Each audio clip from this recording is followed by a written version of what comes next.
My nickname is Compote. Why? Because in all dinners, there's a first course, a second, third, and then compote for the last course. That's where I always am. Okay, maybe that wasn't the greatest joke ever, but this is Moscow, where these days, being a stand up comic like Ivan Garkushko here is a tricky business. On the one hand, you need to make people laugh. On the other hand, between the war in Ukraine and polarization around President Putin's government, comedians that spoke to Reuters say they need to be more careful than in the past. Есть небольшая цензура, есть... There's a little censorship. There have been changes in terms of the fact that not everything can be joked about. But it seems like most of the big changes happened only a year and a half ago. Now people are slowly trying to find this red line, and they understand it can be done in a veiled, soft way, and they can continue to joke, including on some social topics. Сейчас в целом On the whole, you can joke about any topic. The important thing is how, so as to not hurt anyone's feelings or create conflicts in the room. конфликтов в зале, потому что все-таки очень нужно, но речь You need to engage in self-editing, not wait for editing and censorship from someone higher up. и цензура откуда-то сверху. Russia's government passed laws after invading Ukraine that have made it a crime to spread what it considers false information about its armed forces or discredit them. One stand up comic told Reuters that the most popular jokes now are their trade's timeless classics: sex, relationships, everyday things like going to get groceries. Vulgarity is sometimes okay. They say comedians who rely on political jokes or big news topics usually leave the country.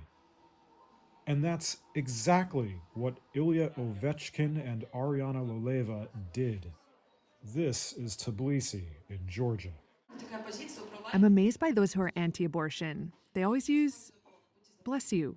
Wow, you have such a cute sneeze. At first, I wasn't even sure it was sneezing. Can you do it again for an encore?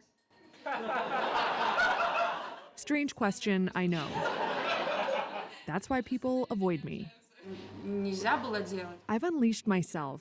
I've allowed myself a few more liberties on the stage, like calling Putin a stinker. Он быстрее распространится. What's the purpose? To laugh at him, in order to shake him off the pedestal of some unattainable, important, and scary person and make him look funny. И вот придать ему такой смешной вид. И сейчас такая ситуация, что даже не столько за политику You can be punished not just for politics, but simply for anything at all. For example, you'll be performing and there'll be some guy in the audience who just returned from the war and lost his marbles. And he interferes with the performance, shouts out. You often get that from those people. And you get into some kind of discussion with him. You try to make a joke from the stage and have a laugh so he calms down. And this can trigger him and cause problems for you. You can get punched in the face without telling a single political joke. по лицу, не рассказав вообще ни одной политической шутки.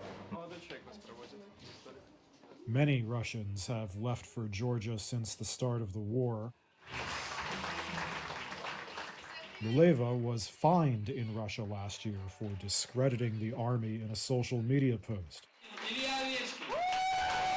She and Ovechkin are now co-founders of a group of comedians that left called Commigration.